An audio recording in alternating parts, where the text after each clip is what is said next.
Hello, Tracy here with another scrapbooking process video. This time I'm using the Gale Song add-on and kit from the Scraptastic Kit Club. I said that kind of backwards, didn't I?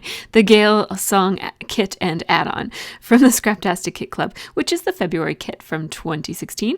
And I'm just going to be scrapbooking these really beautiful photos that our international student Sophia took of her and my daughter Olivia in the window. And Sophia is quite the fashionista selfie taker, and my daughter is 10 and she's just getting into taking selfies and thinking about her hair and that sort of thing. So the two of them are quite cute. Sophia is 17 and Olivia is 10, a little mini me version of her.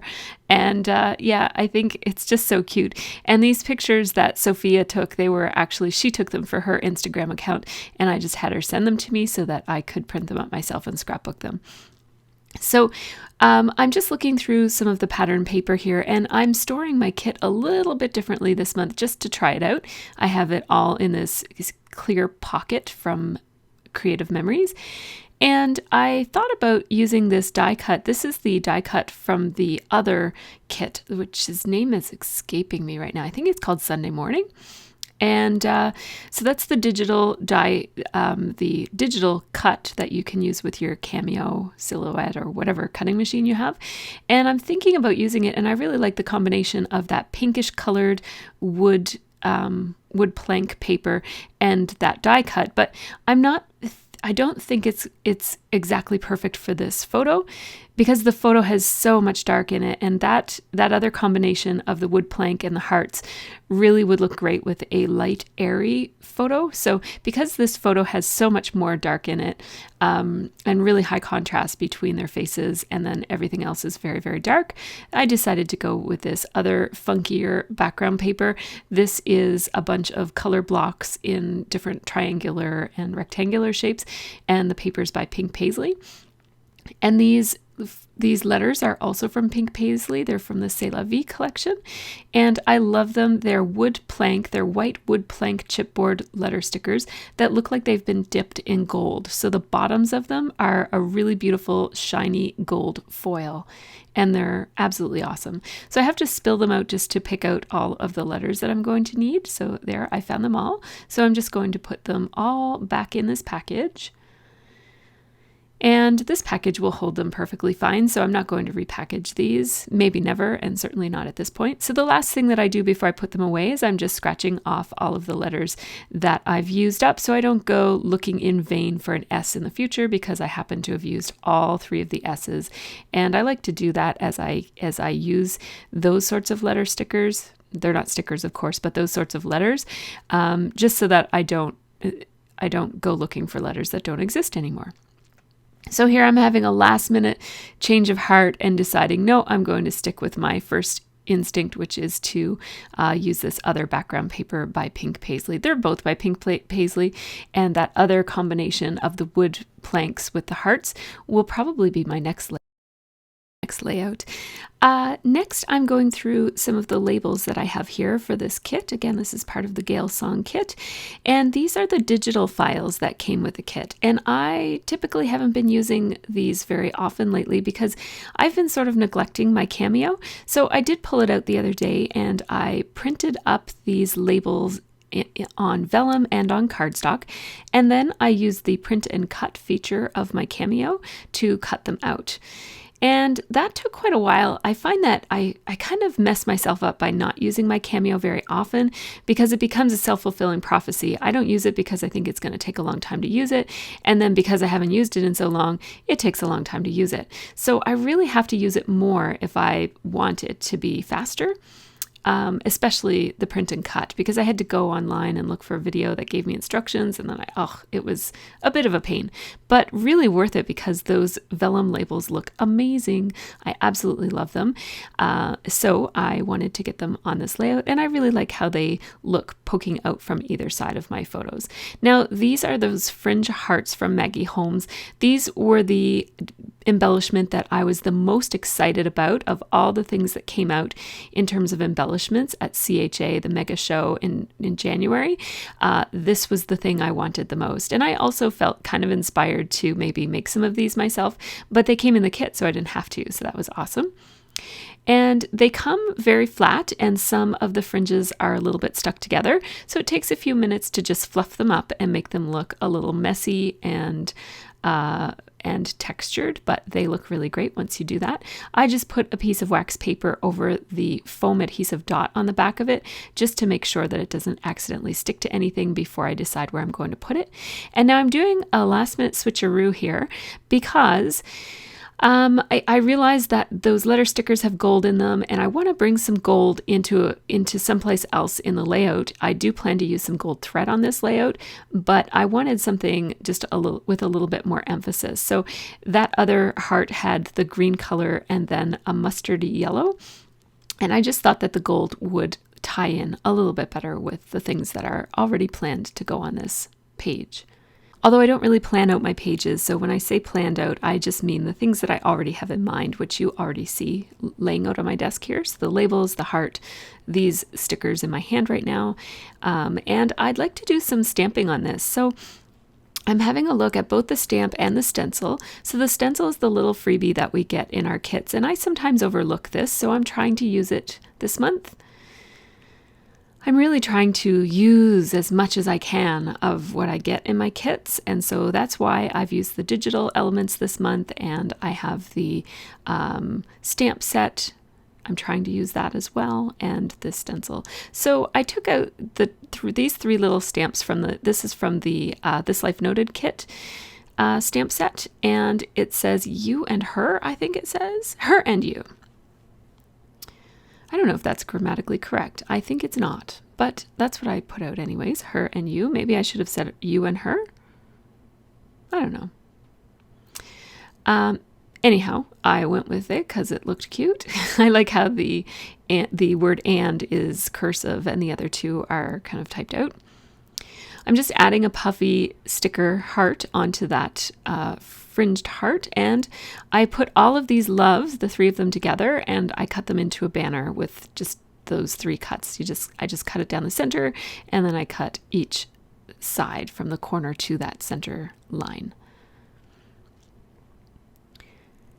And now I just took a picture, although I don't think I'm going to use it because this is pretty easy to remember, but I'm using my pen, my little pencil now, to make little marks at the corners of each of the photos so that I can put them back where I had them. And I'm just going to experiment with this stencil and see what it looks like in gray. Now, I did have, if you watched my kit stash add-on video for the Gale Song kit, which is where I took some inks and mists and sprays and washi tape from my stash to add to this kit, you'll see that I have that baked brown sugar, that's a brown Stampin' Up! Ink pad. That was one of my picks for this month, but I don't know why I was thinking that gray would look good with this, but then I realized that really this brown that I had already picked out to coordinate with this kit looks really, really great with the tones in the Maggie Holmes collection that I'm going to be bringing in terms of, well, I guess, yeah, just the heart, and then the Love, Love, Love is also from the Maggie Holmes. So I'm just playing around with what it looks like. And I have this dauber, and you saw me just a second ago while I was talking. I pulled out some makeup sponges too. So I keep makeup sponges in, sorry about my hair there getting in the way. I keep makeup sponges in my scrap room for doing this kind of thing. Basically, this is a more controlled way that I can apply ink to my layout and not have to try to use the whole pad. It would be almost impossible to get to do that with the ink pad. So there are a couple of other ways that you could do it. You could pick it up with a paintbrush or with any kind of a little sponge, but I really like these little fingertip daubers, and I was really looking forward to using them, so I just got those. But I just wanted to show you, I took out the makeup sponges there just to show you that you could easily use makeup sponges that you can get at the dollar store or Walmart or wherever you get them, and they're pretty cheap, as opposed to these finger sponges are a little bit more money. So if you're looking for a cheaper alternative, you can go with the makeup triangle sponges because they work great too. And I'm just trying to get these little rows of dots so that they look, relatively straight. I'm not fussing with it too much, but I want a couple to be up behind the love, love, love. And then I want more to be extending out around where my photos are going to be. So I'm just replacing my love, love, love and realizing that they look a little weird, like they're just sort of, the dots are missing in places where I'd like them to be showing. So I'm just going to go back with that stencil and add some more dots wherever I think will look good. Basically, there's a little gap there. And I'm using the dots that are already stenciled onto the paper to help me line up where I want my new dots to go. Because you can see through the stencil. That's one of the great things about those stencils, is that they're not entirely opaque. So I just cleaned it off with a baby wipe so that it doesn't mess up any future projects. And now I'm going to use my Caterpillar crop to just take the manufacturer strip, and I did it a little bit too. I didn't cut enough off, so I just made another pass to get rid of that little tiny sliver that was sticking out. And now this is my layout ingredients form. It's on my blog, and there's a link in every one of my videos to this form, and also how I print my photos if you're interested. Those are two questions that I just get so often that I just put that information in my video. Also, a lot of people ask me about how to find still photos of my layouts, and so I always link to the relevant album in my Flickr account where you can find still photos for each of the layouts if you want to look at them a little bit more closely or pin them for future reference for scrap lifting or whatever you want to do. You can find them all on my Flickr account. So there we go. I'm just going to use my ATG to stick these in place until I get a chance to sew them. And I'm just placing them so that I can see little bits of the dots poking through in between them. And now I'm going to place these exactly where I had them, only I did switch the photos so that the one where they're more straight is in the front of the one where they're kind of off on an angle is on the back one. And I placed the straight one a little bit straight, and this one is a little bit more askew. They're sort of at opposite angles here. And now I'm just taking my white eraser. It's a Staedtler eraser because I love Staedtler. And I'm just erasing all of those little pencil lines where they were showing. And now I just the vellum that shades my light a little bit keeps falling off. And my lighting situation is going to change, so hopefully the exposure on this isn't too bad, but I find that when I move around, the exposure changes because my video camera automatically compensates. And if I turn that off, then the exposure gets quite bad. So I can't quite find a good situation. So I do have another lighting idea in mind. I just haven't had a chance to set it up yet. So this is a Chimel roller date stamp, and I'm just roller dating some, they're actually not dates, it's a roller phrase stamp. So I am stamping some phrases onto these little vellum labels, and I'm double stamping sometimes and single stamping sometimes. And for this one, I put the phrase on the wrong side. I intended that one to be on the other side. And I'm also using that her and you stamp that I had picked out as being part of my background stamping. I just put it on some of my labels as well. And it really wasn't showing up when I used the basic gray ink pad by Stampin' Up. I need to re-ink that pad, and I do have re-inker. I just haven't had a chance to re-ink it yet. So I am just, spreading that stamp around the layout and spreading the labels on either side of the photos.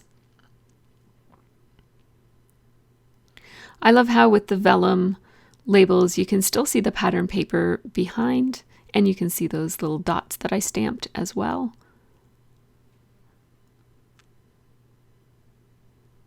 So I'm basically sticking them back where they were. Now, one thing is that you might want to change if you were doing this, but I just decided to leave it, is that I have her and you on the right hand side, the two bottom labels both say her and you instead of saying different things.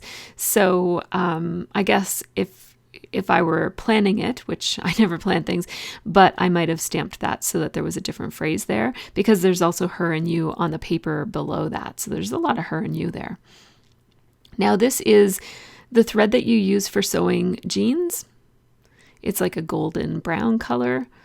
And it's one of the things that I picked out from my stash to use with this kit this month. And so I'm just sort of making little bundles of it to stick under different things. And I like the casual nature that little thread bundles give to a layout. And when I do it, I put almost all of the bundle hidden so that just little strands of thread kind of poke out. And that's just personal preference. If you want more of the thread to show, obviously you could position it so that more of the thread shows. But I just want it to have like a wispy, casual nature, as opposed to lots and lots and lots of threads. Now here I am over at my sewing machine. I'm going to add gold thread to the edges of these banners. So I'm just sewing all the way up. I'm going to sew several times here, and then I'm going to use my back stitching button to go back and forth a little bit, just to make it look pretty messy. And now I'm going to use the zigzag setting on my machine, and I'm going to do a couple of zigzags. And I'm going to put stitching on every one of the labels, but sometimes it'll just be a little tiny bit of stitching, and sometimes it will be all the way down, like all the way along the horizontal edge of that label.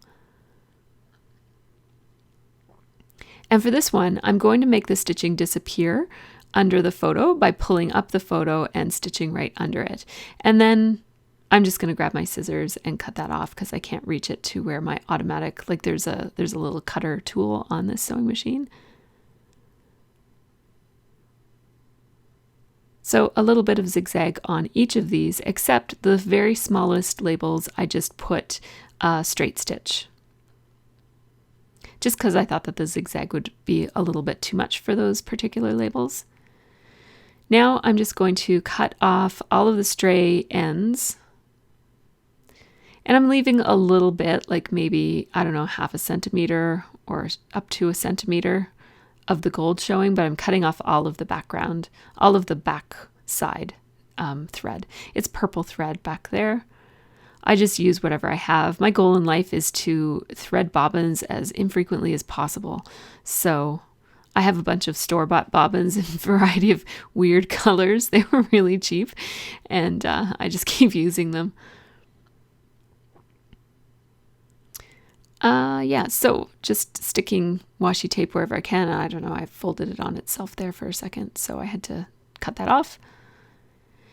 And now I'm just going ahead and removing all of the extra gold thread from the front of this so that it's just not so overwhelming.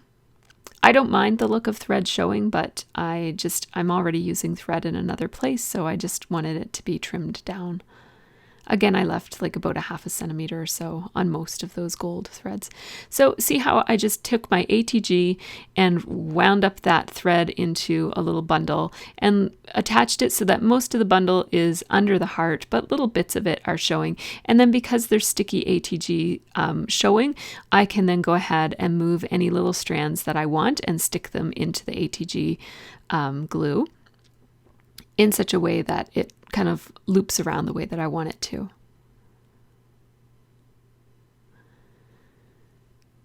So now I'm going to place my letter stickers, and I've decided to layer my letter stickers over the photo. I like how that looks with the gold tips being down on top of the photo. And now I'm going to use my Tombow Mono multi-adhesive. And this is my favorite wet glue. It's very, very sticky, and it dries to a clear matte finish. So if you do get a tiny bit too much on it and it oozes out, you're not going to see it the way that you see glossy accents. I just had to double check and make sure that those weren't adhesive backed letter stickers. They're not, they're just chipboard. So, but I just wanted to check before I went to the bother of putting glue on every one of them. Now I'm putting my glue in a thicker washi tape roll to keep it upside down in between uses so that I don't get a whole lot of bubbles going up into the tip of it from putting it up and down and up and down and up and down. And I'm using a very small amount of glue. I think I'm going to show you at some point. You just want to be careful that you're not using too much glue because maybe I already showed you. I thought I held my hand up. Anyhow, if you put too much glue, because it's a non-porous surface, when you press the letter down, it'll ooze out all around, and you don't want to do that. So you don't want that oozy glue look behind your letters, or at least I don't. So you just take it easy on the glue and spread a little tiny bit. You can put some on and then use the nozzle to spread it around without squeezing. The nice thing about the Tombow Mono Multi liquid glue is that you don't have to squeeze it. Like, you can put it upside down and it won't just drip out. And then you can really control by squeezing just a little tiny bit to get a little bit out, or a lot to get a lot out. So it's good in that way. Some glues, as soon as you turn them over, they just they'll ooze glue even if you don't squeeze, but this glue is not like that. So I'm spreading these puffy stickers, which are absolutely gorgeous. They're from Pink Paisley from the C'est La Vie collection, and I love these puffy stickers. I don't know what it is about puffy stickers, but I cannot get enough of them. So I'm spreading them around this layout, and I'm mindful, I definitely want to use the black ones because these photos are so dark. They're such high contrast photos with lots and lots of black in them that I wanted to make sure that I bring some black out onto the layout as well outside of the photos. And I do plan to use black splatter on this. I decided that right from the beginning. As soon as I knew I wanted to use those photos, I knew I'd be using black splatter with them. And black accents as well. So I'm just having another look. These are the Scraptastic stickers, and you saw me put that craft colored one down behind that heart, and now I just added another one because it looked a little lonely there. The craft one says good, kind, right, and true, and then the pink one says keep it real.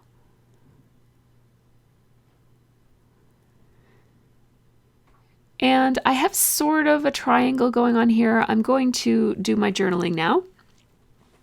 And my journaling says, Liv and Sophia have so much in common, from gymnastics to fashion and hair, and of course, neither can resist a great selfie in a bright window.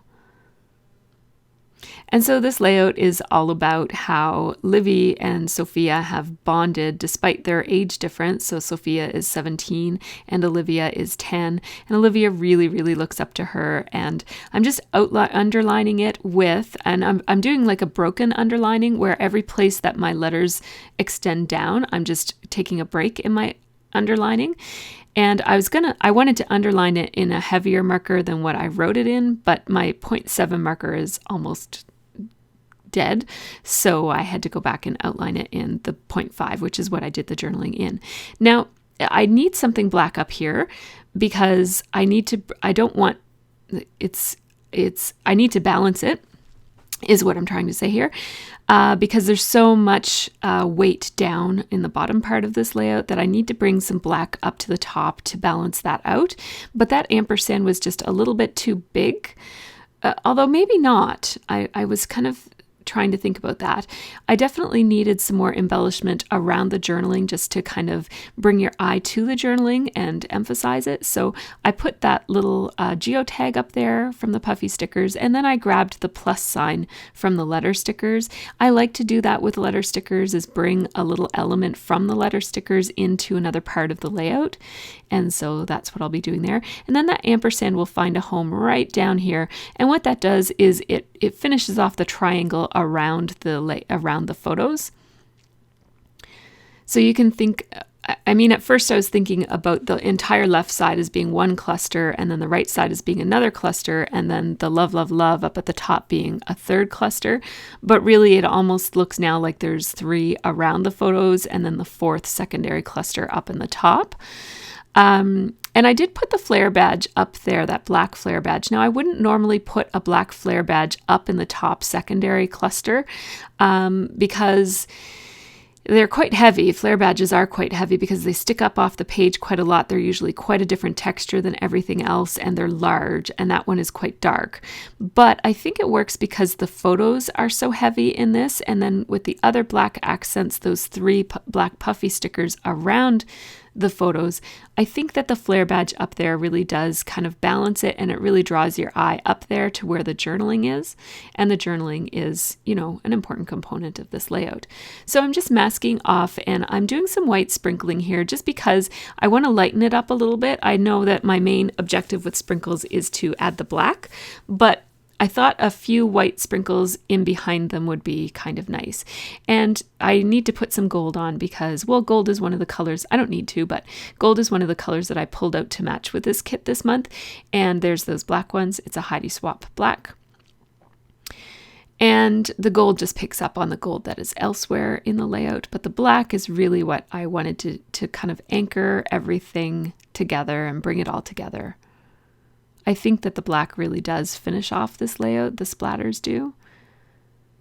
This is splatters for a reason, not just because you like them. Usually I splatter just because I like it and it doesn't look finished until I'm finished, until I sprinkle. But for this, I'm actually using the splatters as part of the design of the layout. So over there, you see how I added more black there. Those black sprinkles ended up landing way too close to the edge of the page. I wanted them in by those labels. So I just added a couple more in by the labels, and then I layered some white mist on top of the black splatters just to tone them down a little bit. I wish that they hadn't landed there at all, but that's part of using a flicking mist onto a project, is that you don't know exactly where it's going to land. I really like how those inked inked stencil dots combine with the splatters. It's sort of like the dots are structured and then the splatters are not structured. It's a nice balance, I think. I like how it turned out. That Maggie Holmes heart is amazing. I love those embellishments so much. They're so much fun to work with. And yeah, there's a bit too much splatter over here on this side, but again, that's one of the things about using mist splatter is you can't control it. So take a look at these photos, but before you go anywhere, I did add something to this after I took the photos. I had one last kind of final touch, and so I'll show that after, and it's a video part. It's videotaped, so I won't be narrating it. I talk about it on the video. But the other thing that I wanted to say is that the placement of this layout with both of the photos and all of the embellishments around the photos being so low was basically so that that dark pink kind of triangle of block that you see right there, it almost looks like it's pointing at the photos. So that's why I placed the photos so low on this one, is because I wanted them to be right against that. Also, you can't quite see it in the photo, but Sophia's shirt has some of that same color in it. So here comes the part where I add something. Okay, I have a last minute addition to this layout that's not going to show up in the photos because I already took the photos, but I need to put more thread. I was going to just say, oh yeah, that would have been a good idea, but I'm not going to do it because the photos are already taken and blah, blah, blah.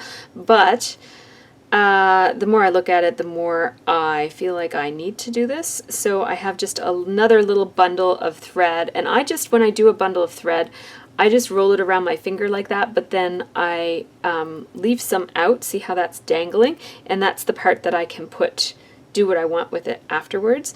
So I'm going to put this actually right here. I'm going to put down my thread for a second. And I'm going to place that exactly where it was. But, and I think it's still sticky. No, it's not sticky. So I'll have to use a different pop dot.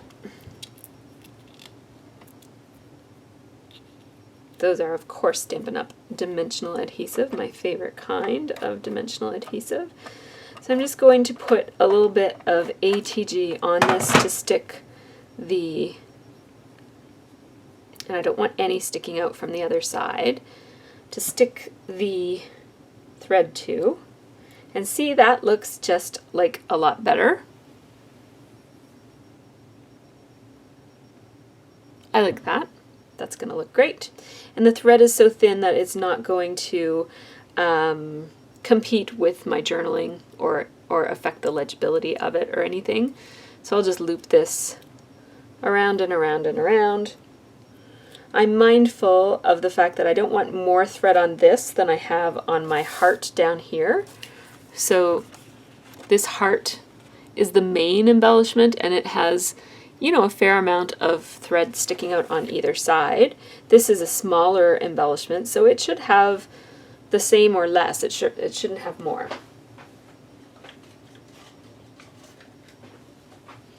And I grabbed an empty sheet of dimensionals. So there.